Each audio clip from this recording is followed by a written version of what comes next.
Assalamualaikum warahmatullahi wabarakatuh. Kisah Nabi Syed. Nabi Adam memiliki seorang putra bernama Syed. Syed adalah hadiah, dan bahkan Syed berarti hadiah yang telah diberikan Allah kepada Nabi Adam setelah kematian putranya Habil. Habil adalah seorang anak yang soleh, seorang hamba Allah yang soleh, sehingga Adam sangat dekat dengan Habil.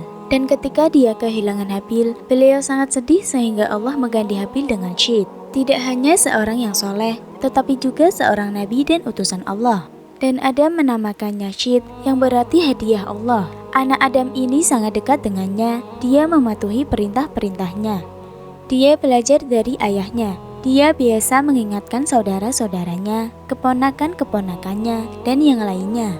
Sewaktu Nabi Adam hidup, dia terus mengingatkan orang-orang di awal zaman karena tidak ada lagi yang mengingatkan di saat itu selain untuk menyembah Allah saja, dan bagaimana setan telah berjanji dan sebagainya. Dan Syed, setelah kematian ayahnya yaitu Nabi Adam, dia memimpin anak-anak Nabi Adam, dan dia memimpin dengan keadilan, dia memimpin dengan hukum Allah, dan dia membawa persatuan di antara orang-orang yang bersamanya. Tetapi setan tidak begitu saja menghentikan rencananya. Di pihak lain, Qabil dan keturunannya berkembang dan terus berkembang melebihi orang-orang yang bersama Syed.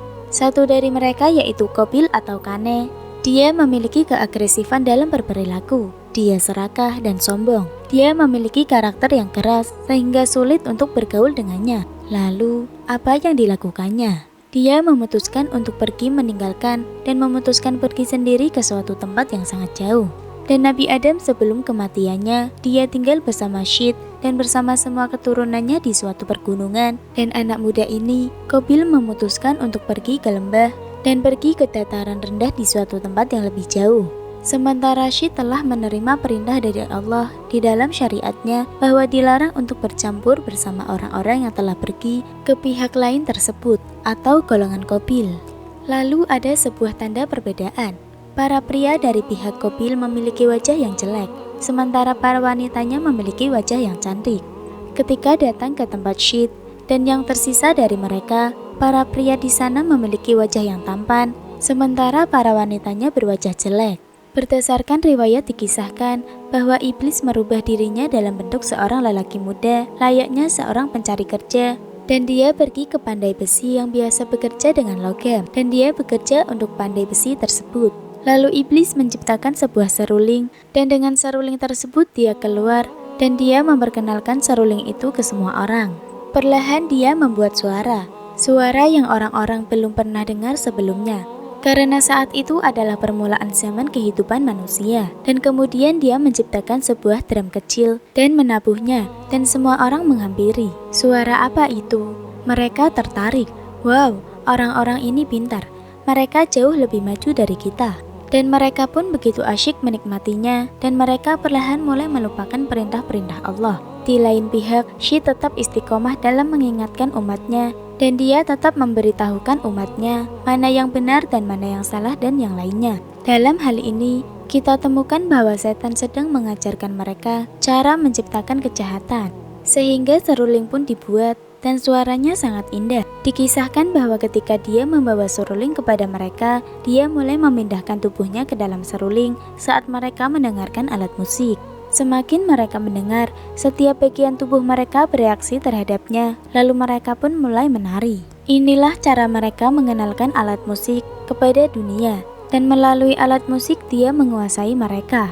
Mereka benar-benar menyisihkan di satu hari malam mereka, yaitu malam minggu. Dan hebatnya hingga hari ini terus berlangsung. Mereka mengatur di malam itu, di mana mereka akan membuat suara-suara tersebut. Semua orang datang dan semua orang mendengarkannya.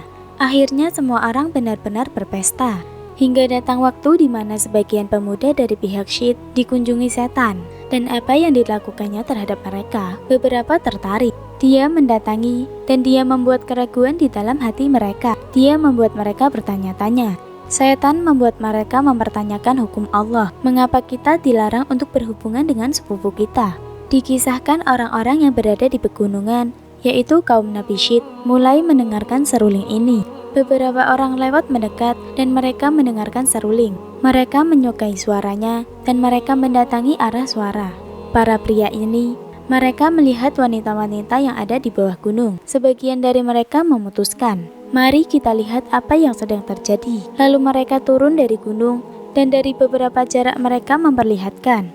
Mereka telah melihat dan itu menarik perhatian mereka. Mereka tidak berniat untuk berbuat jahat. Namun mereka melihat wanita-wanita yang sangat cantik. Lalu mereka pun datang mendekat. Mereka adalah pria-pria yang tampan, sehingga para wanita mulai menggunakan apa yang biasa disebut dengan tabaruj. Tabaruj yaitu mulai menampakkan kecantikan mereka dan mulai berdandan untuk menarik perhatian. Dan para pria dan wanita mulai bercampur melalui musik dan bersama-sama sedemikian rupa. Akibatnya interaksi alami dan reaksi biologis di dalam pria dan wanita, dan setan memainkan perannya sehingga pergaulan bebas mulai terjadi tanpa batas. Para ulama mengatakan bahwa inilah saat awal mulainya zina. Inilah saat perzinaan dan hubungan di luar nikah dimulai. Perlahan tapi pasti dengan pengenalan dari awal seruling dan musik, yang mana disebut sebagai perayaan antara pertemuan pria dan wanita. Dan dari waktu ke waktu, zina telah dilakukan. Para pria muda ini, mereka datang dan mereka menikmatinya. Karena mereka punya musik, mereka punya wanita, mereka punya segalanya. Mereka berpesta, mereka menikmati, dan mereka pergi. Hingga para pria kembali, mereka mengabarkan kepada pemuda lainnya, kalian tidak tahu apa yang kalian lewatkan. Kalian lihat, mereka punya suara-suara yang beda dan suaranya sangat luar biasa. Orang-orang ini pun kembali ke bawah dalam kelompok yang lebih besar dan kelompok mereka berkembang. Dan setiap waktu pesta berlangsung, ada orang-orang dari pihak kaum Nabi Syed biasa pergi diam-diam ke pihak golongan Qabil. Mereka biasa melakukan ini. Inilah dosa pertama yang dilakukan secara kolektif atau bersama-sama. Banyak orang menyukainya. Itulah zina, perzinaan, atau persetubuhan di luar nikah. Dosa-dosa lainnya telah dilakukan secara individu dan lihat apa yang terjadi. Bayangkan saat sebuah dosa dilakukan secara kolektif. Ingatlah orang-orang tidak atau belum melakukan syirik. Syirik adalah ketika manusia melakukan ibadah tertentu, membuat sekutu untuk Allah dengan cara yang berbeda. Tetapi sedikit demi sedikit, setan sedang menguasai manusia naik ke tingkat kedua, tingkat ketiga, tingkat keempat, perlahan-lahan. Dan maka dari itu, Allah berfirman dalam Al-Quran, surat An-Nur ayat 21. Hai orang-orang yang beriman, janganlah kamu mengikuti langkah-langkah setan. Barang siapa yang mengikuti langkah-langkah setan, maka sesungguhnya setan itu menyuruh mengerjakan perbuatan yang keji dan mungkar. Sekiranya tidaklah karena karunia Allah dan rahmatnya kepada kamu sekalian, niscaya tidak seorang pun dari kamu bersih dari perbuatan-perbuatan keji dan mungkar itu selama-lamanya. Tetapi Allah membersihkan siapa yang dikehendakinya, dan Allah Maha mendengar lagi Maha mengetahui. Setan sangatlah pintar, dia mengerti hati manusia sehingga iblis berpikir, aku tidak bisa melakukannya saat ini terlalu cepat.